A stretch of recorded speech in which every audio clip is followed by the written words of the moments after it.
Kid tested Politburo proof. Almost missed the show as I, like Kristi Noem, had to perform the summary execution of our joyful but treacherous dog, French Fry.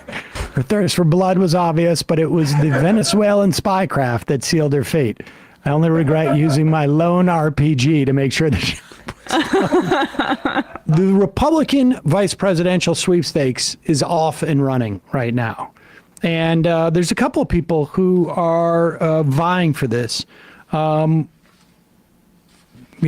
is what's his face out in Ohio, JD Vance, but the other is Kristi Noem. Now we should say that Kristi Noem is trying to appeal to one person, and that is to Donald Trump. And Kristi Noem, it was rumored, had an affair with Corey Lewandowski, who was one of Trump's longtime advisors and aides. And so more than maybe most, Corey Lewandowski would have a sense of what would impress Donald Trump. Because a lot of people have asked, like, why did Kristi Noem, in her biography, which of course is put out, look, you don't put out your book at this time if your agenda is not to have a bigger stage, to have a national stage. I mean, she's doing this. I mean, it's coming out in May 2024, her book, as she's spoken about as one of the shortlist VP candidates. Yeah, there's two reasons why you put out a book like this. One is if you're running for president and you want to go around, you do book tours and this and that, and you run for president and it helps with the book sales. Or two, if you're trying to get platformed on a national stage to impress and to maybe become the vice presidential nominee. And remember, she has an audience of one here. And here's The Guardian reporting on an excerpt from South Dakota Governor Kristi Noem's new book. And she took a hunting dog puppy named Cricket. Cute dog. Sounds cute. Yeah, let's scroll down. I don't know if we have a picture of the dog. Cricket. And she writes, Cricket was a wire hair pointer, about 14 months old. Cute. The South Dakota governor writes in the new book, adding that the dog, a female, had an aggressive personality. A lot of times they say dogs mirror their owners and needed to be trained to be used for hunting pheasant. And then she writes in her book, No Going Back. She writes, she took Cricket on a pheasant hunt with older dogs. She hoped to calm the young dog down and begin to teach her how to behave. Unfortunately, Cricket ruined the hunt. Oh. Going out of her mind with excitement, chasing all those birds and having the time of her life. Well, it was definitely the time of her life. Because her life is about to be... Of her 14-month-old life. The time of her life is about to be over. That's one of the ways you can ensure that someone has the time of their life, by making sure that there's no other... TikTok Cricket, the untrainable dog, Noem writes, behaved like a trained assassin. And when Noem finally grabbed Cricket, she says, the dog whipped around to bite me. Now, this is... I don't know where the dog came from, but I think it would be weird if you got a rescue dog as a hunting dog. I don't think that happens. Because I was going to say, sometimes nothing's impossible. Sometimes rescue Rich dogs, people ain't doing that. They've been abused. Some rich people do adopt, but mostly... No, you'll adopt, but you don't adopt for a hunting dog. Yeah. Yes. You buy one from a breeder. Breed. Right. And this dog, according to, she says, Noem says Cricket was the picture of pure joy. This assassin dog. And, but the dog was untrainable and behaved like a trained assassin, which is a weird turn of phrase. Yeah. I can't train this dog because it's already been trained as an assassin. It sounds like Jason Bourne. Like the dog was just basically a sleeper dog and then had all these skills laying dormant. So she grabbed the dog, and then it supposedly whipped around to bite me. Doesn't bite her. It just whipped around to bite her. And this is after the dog escaped from her truck to attack a neighbor's chickens, which is what she's talking about. And she apologized, and she wrote a check to the people for their chickens and helped them dispose of the carcasses. So right now, this is a story about a owner who can't control their dog or train their dog to me. But anyway. And then she says she led Cricket to a gravel pit.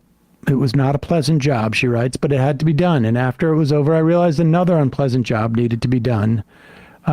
She writes, she owned, her family owned a male goat that was nasty and mean too, because it had not been castrated. Furthermore, the goat smelled disgusting, musky, and rancid, and loved to chase Some kind of Gnome's sacrifice? children. And so she decided to kill the goat in the same way she killed the dog. They say these things come in witchcraft. threes. So Exactly. so Christy Gnome walks into her house, eyes crazed, and looks at her child she likes the least, and they say, "Mommy, what's wrong with your The gravel face?" pit's like an altar. And at that point, Donald Trump. she realized a construction crew had watched her kill both animals. So just Witnesses. just want to be clear here too. Like, you know, this isn't you know, a Daniel Boone situation where they're out and like the will. She's obviously like, you know, having you know, more houses, like a construction crew, you know, like, because she's gonna play this off as like, you don't understand rural stuff. And this is really just more like, Rich, I don't feel like dealing with anything stuff. Kennedy looked around, confused, Gnome writes of her daughter, who asked, "Hey, where's Cricket?" And then she writes, if I were a better politician, I wouldn't tell this story here. Yeah. Now, I'm sorry. Just we'll assess the story in a second. But if you're a good enough politician to know that a good politician would not relate this story, then the reality is you are specifically relating the story because you think it will create an image of you that is effective. Yeah. You don't say, like, I'm too stupid of a politician to realize this is a bad thing to write in the thing and literally say that, because then you're aware that it's a Right. mistake to write that. And maybe we're to believe that Kristi Noem is above politics. It's just a total coincidence. She's writing this to release it in May 2024 when she's still a governor. I mean, theoretically, there could be more interesting things that happen as a governor in your memoir. But it's also in rural areas, they do not treat domestic animals or animals, period, in the same way that I think people coming from urban centers treat them. That's absolutely the case. That doesn't mean that, like, you can't have people who are huge dog lovers and are very, very careful, but, like, broadly speaking, the They're closer to cultural death. norm, the cultural norm is, like, you know, we'll keep a couple of pigs and we'll get them in the spring and fatten them up, and in October that'll be our pork for the year. Or we'll go out, we'll take a deer. Or I'm not sending my dog for cancer treatment. We're not going to do that. But it's also a little bit nuts to give up on a dog who's 14 months old and just shoot them dead. Yeah. It's one thing to say we're not going to expend a ton of money on this, but to just shoot the dog dead. For going after chickens, which, I mean, like, I don't know, dogs in suburbia go after squirrels. It's kind of or birds. Well, it's fairly And the pheasant hunt, straightforward. the pheasant hunt example of the dog was going crazy chasing after pheasants, like, that's what you want when, I mean, you don't want it to, like, destroy a pheasant if you downed it, but, like, you're trying to get, pheasant hunting dogs are trying to rouse pheasants up into the air so people can shoot them. It's sort of, it's sort of hard to believe that this dog wasn't trainable. It sounds like it was more like it would require more effort than I was willing to put in to train the dog. I gave up and just killed it. I Yeah. mean, who really, like, you see a dog come and kill your chickens? Are you really thinking it's the dog's fault? or are you thinking, why is this dog not under control by the owner? Like, It escaped from her truck. Like that's on the dog owner. When the dog's actions are on the dog. I'm just owner. sorry. You're in a hunting culture. There are people who train dogs.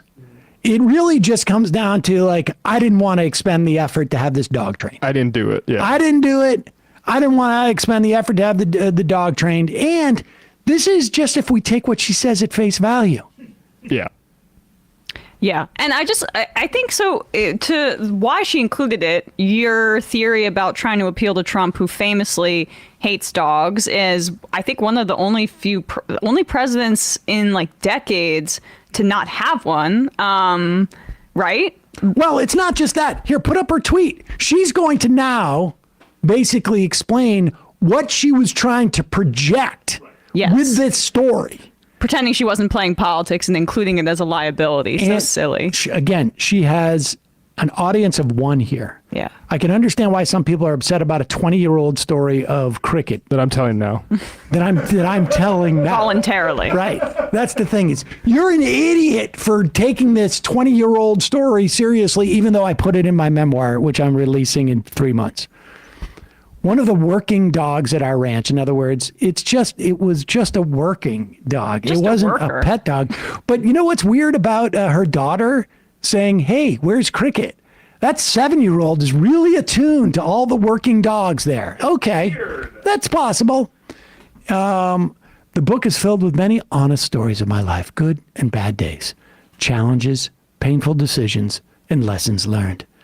What I learned from my years of public service, especially leading South Dakota through COVID, remember, she's a really bad politician. She doesn't know what she's doing, is people are looking for leaders who are authentic, willing to learn from the past, and don't shy away from tough challenges.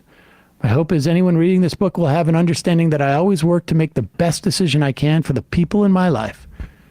The fact is, South Dakota law states that dogs who attack and kill livestock can be put down. You can't lock me up for this. Given that Cricket had shown aggressive behavior toward people by biting them, I decided what I did. Now, wait a second. Did the story include a biting that he gestured towards her to bite, but that she inferred as a bite? Yes. Well, it turned to bite. It didn't actually bite, but it turned. It had a look on its I face. could read his mind. I'm going to bite you. It's assassin mind. Whether run in the skull ranch or in politics, I have never passed on my responsibilities to anyone else to handle. No, we're saying you took on responsibilities in a way you didn't need to take them on. And also, you didn't do the training of the dog, apparently. Even if it's hard and painful, I followed the law and was being a responsible parent, dog owner, and neighbor. As I explained in the book, it wasn't easy, but often the easy way isn't the right way. So that's part of what she's trying to convey. But like, it is a nice little metaphor, I think, for the Republican Party more broadly, which is this may appeal to Trump and get her what she wants as the nominee. But if they're trying to win over those suburban women, like suburban women may not care about children being slaughtered in Gaza, but damn, do they care about puppies. And so this has like a tabloid salaciousness that I think might not work well for her. It's how you have to appeal in a psychotic party, though, because this is as opposed to, like I said, like the responsibility to care and train and build something up. The responsibility that she's looking forward to is when do I start the killing spree of all these animals I'm sick of on my property? Yeah, but Matt, you don't understand. Life is precious. Well, damn, in South Dakota it is. Life is precious. Her attorney general, former guy, like hit a guy on the side of the road. Life is precious, but also by the letter of the law, it was cool for me to kill that dog. We'll see. It'll be interesting to see if that is the sort of thing that pushes her over the edge. Her polling's been down since this. I mean, maybe the numbers are wrong, but nice bet, Christy. But I don't want a little bit overboard there. Looks like J.D. Vance is in the pole position. In fact, let's see. How much is J.D. Vance?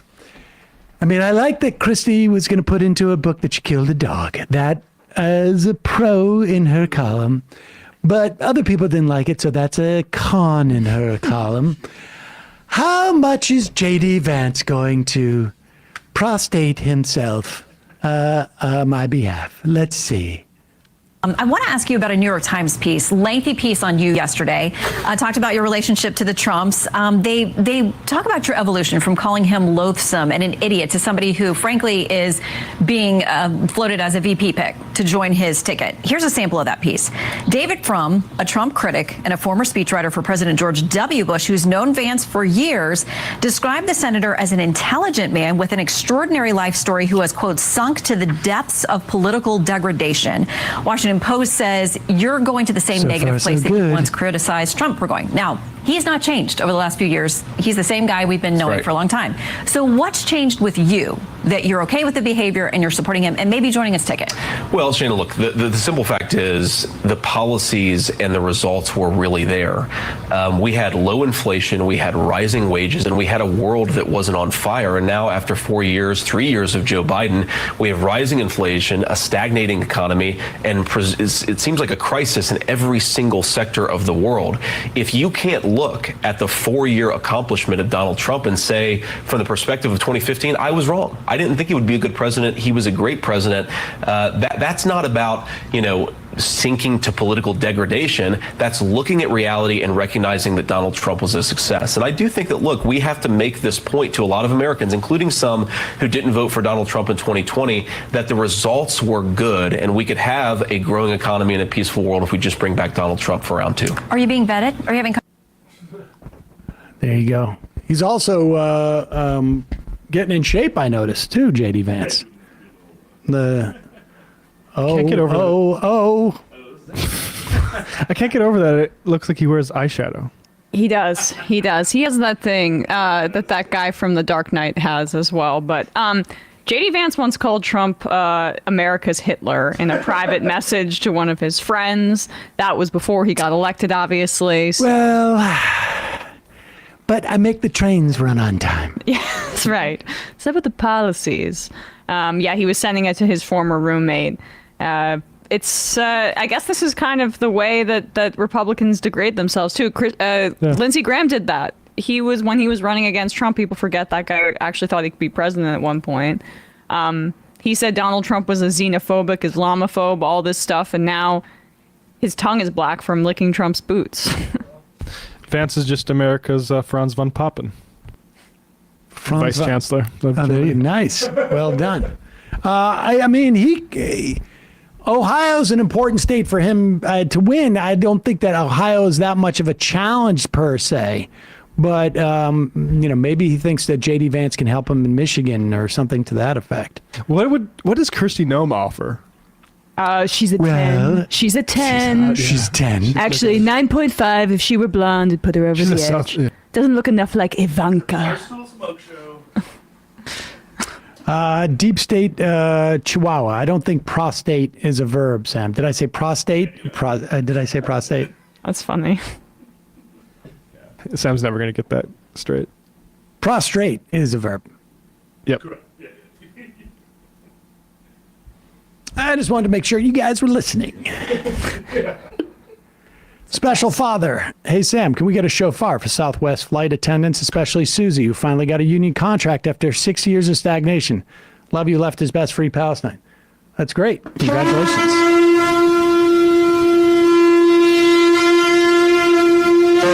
Moody Monkey for the guest today. How do we limit the outsized power of the judicial branch to get back the balance of power versus the courts solving our problems? Well, there's two ways. One, you change the balance on the court. Two, you pack the court. Well.